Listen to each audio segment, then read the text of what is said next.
সকলকে স্বাগতম জানাচ্ছি কুকিং ব্লগের আরেকটি রেসিপিতে। শীতকালীন সবজি পেঁয়াজ পাতা অথবা পেঁয়াজ কলি দিয়ে আলু দিয়ে চিংড়ি মাছ দিয়ে রান্নার রেসিপিটি সম্পূর্ণ দেখার অনুরোধ রইল। প্রথমে আমি পেঁয়াজ পাতাটা কেটে নিচ্ছি। পেঁয়াজ পাতা কাটা হয়ে গিয়েছে। এই পর্যায়ে আমি আলুর খোসাটা ছুলে আলুটাও কেটে নেব।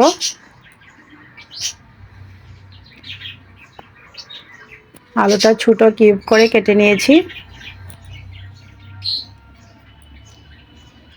এই পর্যায়ে আমি সবজিগুলো ধুয়ে নেব।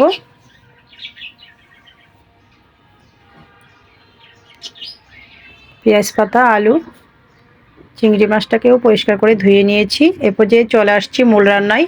চুলাটা অন করে একটি কড়াই বসিয়ে দিয়েছি। কড়াইতে দিয়ে দিয়েছি পরিমাণ মতো তেল, লবণ, হলুদ গুঁড়া, পরিষ্কার করে রাখা ধুয়ে চিংড়ি মাছ।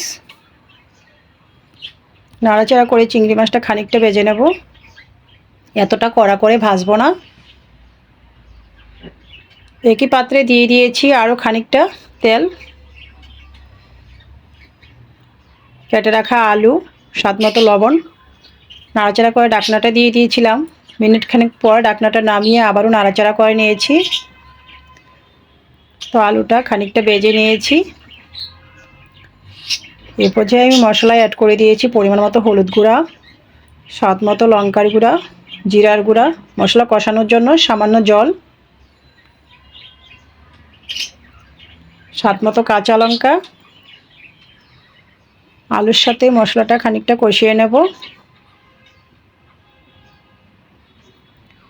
আলুটা আমি আগেই দিয়েছি, যেহেতু আলুটা সিদ্ধ হতে খানিকটা সময় লাগবে।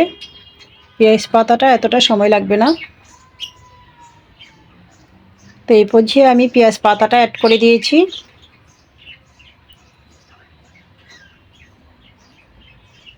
খুন্তির সাহায্যে আবারও সব কিছু নাড়াচাড়া করে নিচ্ছি।